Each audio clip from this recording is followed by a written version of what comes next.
Di sebuah hutan lebat yang jauh dari peradaban, seorang anak kecil bernama Tio hidup sendirian. Tubuhnya kurus, kulitnya coklat kecoklatan karena paparan matahari, dan matanya memancarkan ketegaran yang hanya dimiliki oleh mereka yang harus bertahan hidup. Usianya belum lebih dari 10 tahun, namun dunia yang kejam telah mengajarinya untuk berdiri di atas kakinya sendiri. Tio bukanlah anak yang terlahir di hutan. Ia dulunya hidup bersama orang tuanya di sebuah desa kecil.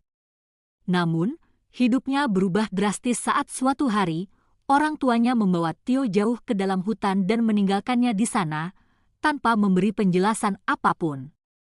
Tio mendengar bisikan angin yang penuh keputusasaan saat mereka pergi, seakan alam ikut merasakan sakit yang mengiris hati anak itu. "Papa, Mama, kenapa?" Hanya itu yang terucap dari mulut Tio, namun jawabannya hanya sunyi, dan langkah orang tuanya semakin menjauh. Tio akhirnya berusaha bertahan hidup dengan memanfaatkan semua yang ada di sekitarnya. Ia belajar memanjat pohon untuk mencari buah, mengambil air dari sungai, dan berlindung di gua-gua kecil saat hujan turun. Namun, tak ada yang lebih menakutkan dan misterius selain seekor ular raksasa yang tinggal di hutan tersebut. Ular itu pertama kali muncul ketika Tio sedang mencari makan. Ia mendengar suara desisan lembut di antara pepohonan, dan saat ia mendekat, ia melihat tubuh ular itu yang besar, melilit pohon besar. Ular itu tampak sangat besar, lebih besar dari apapun yang pernah dilihat Tio. Namun anehnya, ular tersebut tidak berusaha menyerangnya.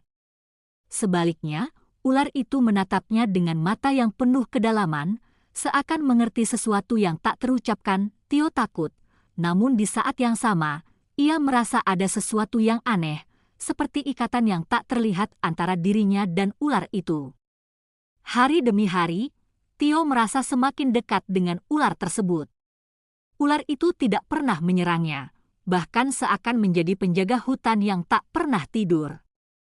Ketika Tio lapar, ular itu akan membawa seekor hewan kecil untuknya, atau terkadang, ular itu akan menunjukkan padanya tempat-tempat tersembunyi yang penuh dengan buah-buahan yang bisa dimakan. Dengan waktu, Tio dan ular itu mulai berbicara dengan cara mereka sendiri. Tio tidak pernah tahu apakah ular itu benar-benar mengerti kata-kata, namun ada ikatan yang kuat di antara mereka. Ular itu, yang Tio beri nama Sathra, seolah tahu apa yang dirasakan Tio. Ular itu tidak hanya melindunginya, tetapi juga mengajari Tio banyak hal tentang hutan dan bagaimana bertahan hidup. Tio merasa bahwa dalam kehampaan dunia ini, Sathra adalah satu-satunya teman sejatinya. Meskipun tubuh ular itu sangat besar, Sathra selalu berhati-hati dan lembut dengan Tio. Bahkan ketika berjalan, ular itu akan merunduk agar Tio bisa merasakan kehadirannya tanpa ketakutan. Namun, hidup di hutan bukanlah tanpa tantangan. Tio harus berhadapan dengan berbagai bahaya, hujan deras yang menggenangi tanah, binatang buas yang mengintai, dan cuaca yang bisa berubah kapan saja. Meski begitu, ada satu hal yang tak pernah berubah, Sathra selalu ada di sisinya. Jika Tio terjebak dalam bahaya, Sathra akan melingkari tubuhnya dengan cepat, menjaganya dari serangan, atau membantu Tio melarikan diri. Bertahun-tahun berlalu, dan Tio tumbuh menjadi remaja yang tangguh.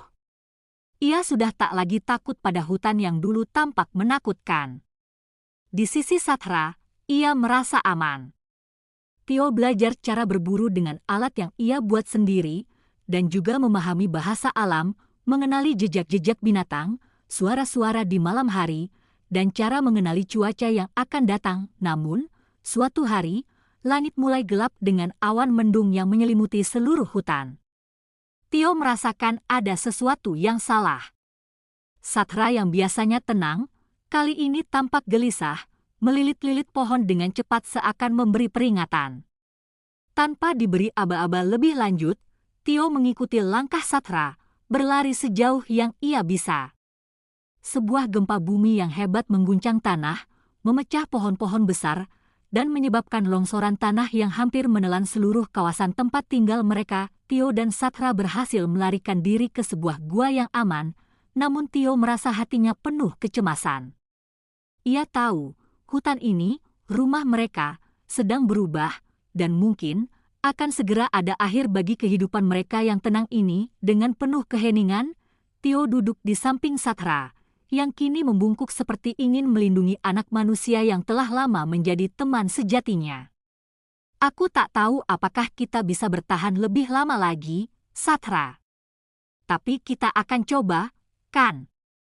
Tio berbisik. Ular itu menjawab dengan cara yang paling lembut, menyentuh tubuh Tio dengan ekornya, seperti memberi kekuatan. Di tengah hutan yang semakin ganas dan misterius, Tio dan Sathra bertahan bersama, melawan alam yang penuh tantangan.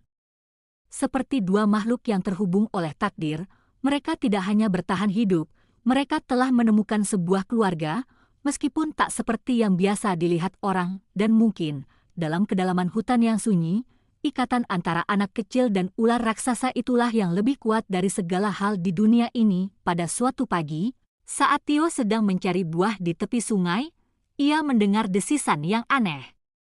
Desisan itu bukan suara ular biasa.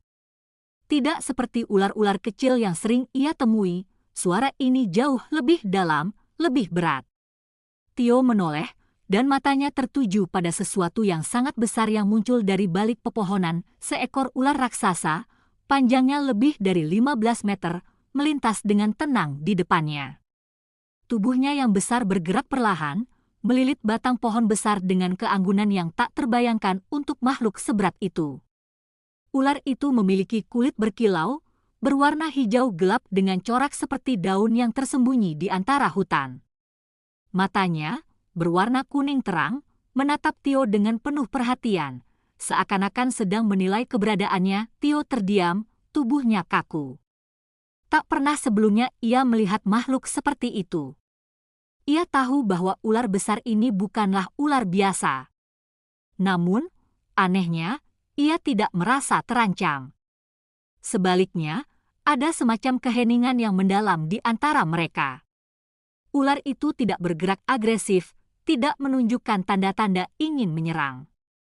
Setelah beberapa saat, ular itu menghilang ke dalam semak-semak, meninggalkan Tio yang masih terperangah. Hari demi hari, ular itu muncul lagi, semakin dekat dengan Tio. Tio merasa takut, namun juga penasaran. Ia tidak tahu apakah ular itu berbahaya atau tidak, tapi instingnya memberitahunya untuk tetap waspada. Pada suatu hari, ketika Tio sedang mengumpulkan buah-buahan, ular itu muncul di hadapannya dengan membawa seekor kelinci yang sudah mati, diletakkan di depan Tio seolah-olah menawarkan makanan. Tio ragu-ragu, namun rasa lapar mengalahkan ketakutannya. Ia mengambil kelinci itu, berterima kasih dalam hatinya, dan memutuskan untuk tidak melawan takdir yang aneh ini. Ular itu tidak hanya memberikan makanan, tetapi juga mulai menunjukkan tempat-tempat tersembunyi di hutan yang penuh dengan sumber daya, buah-buahan yang jarang ditemukan, kolam air yang bersih, dan tempat berteduh yang aman dari hujan atau binatang buas. Tio mulai merasa bahwa ia tidak benar-benar sendirian di hutan ini. Meskipun tak pernah ada percakapan antara mereka, hubungan antara dirinya dan ular itu terasa lebih dalam. Ia mulai memberi nama ular itu Sathra, karena mata ular itu yang begitu tajam dan penuh misteri, seperti sebuah dunia yang belum ia mengerti. Hidup bersama Sathra bukanlah tanpa tantangan. Hutan itu penuh dengan bahaya yang tak terduga. Pada suatu malam yang gelap, Tio terbangun karena mendengar suara langkah besar yang mendekat. Ternyata, sebuah kawanan serigala tengah berburu di hutan, dan mereka melihat Tio sebagai sasaran yang mudah. Dalam ketakutannya, Tio berlari secepat mungkin, namun serigala-serigala itu sudah mengepungnya. Tiba-tiba, tubuh besar Sathra melesat ke tengah-tengah kawanan serigala, melilit tubuh salah satu serigala dengan kekuatan luar biasa. Suara desisan Sathra menggema di udara, dan serigala-serigala itu mundur dengan cepat, ketakutan. Sathra melindungi Tio dengan tubuhnya, mengusir para pemburu malam itu dengan kekuatan yang tak terbayangkan. Tio tidak bisa berkata-kata. Ia merasa sangat berterima kasih, namun juga merasa cemas. Ular itu adalah satu-satunya teman sejatinya di dunia ini, dan ia tahu bahwa tanpa Sathra, ia tak akan bisa bertahan hidup. Tetapi, saat ia melihat ular raksasa itu dengan penuh kasih sayang, ia tahu bahwa mereka berdua saling membutuhkan. Tahun demi tahun berlalu, dan Tio tumbuh menjadi remaja yang kuat. Badannya yang dulu kecil dan rapuh kini penuh otot, tubuhnya terbiasa dengan kerasnya kehidupan hutan. Ia mulai berburu lebih mandiri, membuat alat dari batu dan kayu untuk memancing atau menangkap hewan. Namun, ada satu hal yang tidak pernah berubah. Sathra selalu ada di sampingnya, memberikan perlindungan dan teman dalam kesepian hutan. Suatu hari, saat Tio sedang berjalan di antara pepohonan, ia merasakan sesuatu yang aneh. Langit yang biasanya cerah kini tiba-tiba gelap, dan angin bertiup sangat kencang, seperti membawa kabar buruk. Tio merasa bahwa sesuatu yang besar sedang terjadi, dan ketika ia menoleh, ia melihat Sathra melingkarkan tubuhnya lebih rapat ke Tio, seolah ingin melindunginya dari sesuatu yang tidak terlihat. Tio tahu, mungkin hari-hari mereka di hutan ini akan segera berakhir. Hutan yang begitu luas dan indah ini, yang telah menjadi rumahnya selama bertahun-tahun, mungkin akan berubah selamanya. Ia tidak tahu apa yang akan terjadi, tetapi satu hal yang pasti, di dunia yang penuh ketidakpastian ini, Tio dan Sathra akan selalu bersama. Keduanya telah menjadi bagian dari alam ini, ikatan antara manusia dan makhluk yang tidak bisa dijelaskan, namun kuat dan tak terpisahkan.